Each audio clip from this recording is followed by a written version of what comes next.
கர்த்தருக்கு ஸ்தோத்திரம். காலை மன்னா. புதுப்பிக்கப்பட்ட தீர்மானங்கள். கர்த்தர் ஆபிரகாமுக்கு தரிசனமானார். அப்பொழுது அவன் தனக்கு தரிசனமான கர்த்தருக்கு அங்கே ஒரு பலிபீடத்தை கட்டினான். பின்பு அவன் அவ்விடம் விட்டு பெயர்ந்து மலைக்கு போனான். ஆதியாகமம் 12:7-8.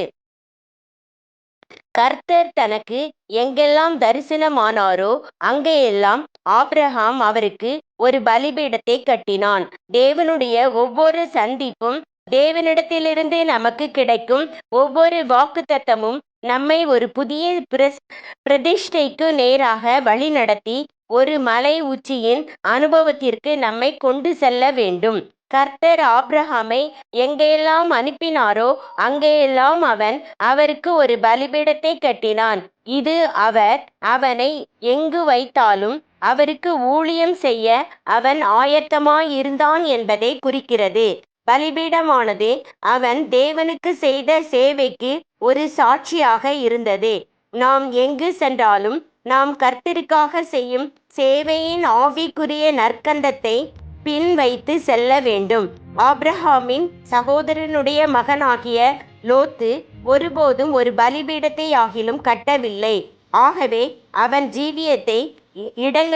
ஜீவித்த இடங்களிலெல்லாம் அவனுக்கு நற்சாட்சி இருக்கவில்லை என்பதில் ஆச்சரியப்படுவதற்கு ஒன்றுமில்லை. ஆதியாகமம் 19:9-14. பிரான்சிஸ் டி சேல்ஸ் என்பவர் ஒவ்வொரு நாளையும் நீங்கள் மறுபடியுமாக தொடங்க வேண்டும் என்பதே சரியானதாகும். ஆவிக்குரிய ஜீவியத்தை சிறந்த விதத்தில் முடிப்பதற்கு அதை மறுபடியுமாக ஆரம்பிப்பதை தவிர வேறு மேலான வழி இல்லை என்று கூறியிருக்கிறார். அன்பான தேவ பிள்ளையே, நாம் நம்மை தேவனுக்கு மீண்டும் மீண்டும் புதிய விதத்தில் அவ்வப்போது ஒவ்வொரு காலையிலும் ஒவ்வொரு இரவிலும், ஏன் நம் ஜீவியத்தின் ஒவ்வொரு சந்தர்ப்பத்திலும் தொடர்ந்து ஒப்புக்கொடுத்து கொண்டே இருக்க வேண்டியது மிகவும் முக்கியமானதாகும். அப்பொழுது நம்முடைய யாத்திரையில் நாம் தொடர்ந்து செல்கையில் நமக்கு புதிய கிருபையும் புதுப்பிக்கப்பட்ட பலனும் புதிய சந்தோஷங்களும் உண்டாகும். அங்கு இளைப்புக்கோ மனசோர்வுக்கோ அல்லது மனதுயரத்திற்கோ நம்மில் இடமிராது. நம் ஆவிக்குரிய பயணத்தில் நாம் மலையையோ அல்லது பள்ளத்தாக்கையோ கடக்க வேண்டியதாயிருப்பினும், அக்கினியினூடாகவோ அல்லது தண்ணீரினூடாகவோ செல்ல வேண்டியதாயிருப்பினும், மழையாயினும் வெயிலாயினும் இவை ஒன்றும் நம்மை தடுத்து நிறுத்த முடியாது.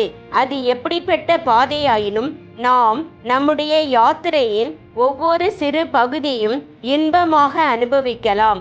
நம்முடைய ஜீவிய பாதை முழுவதிலும் நம் நடக்கையானது இன்னமும் வேகமுள்ளதாகவும் மேலானதாகவும் பலமுள்ளதாகவுமே இருக்கும். ஆமேன்.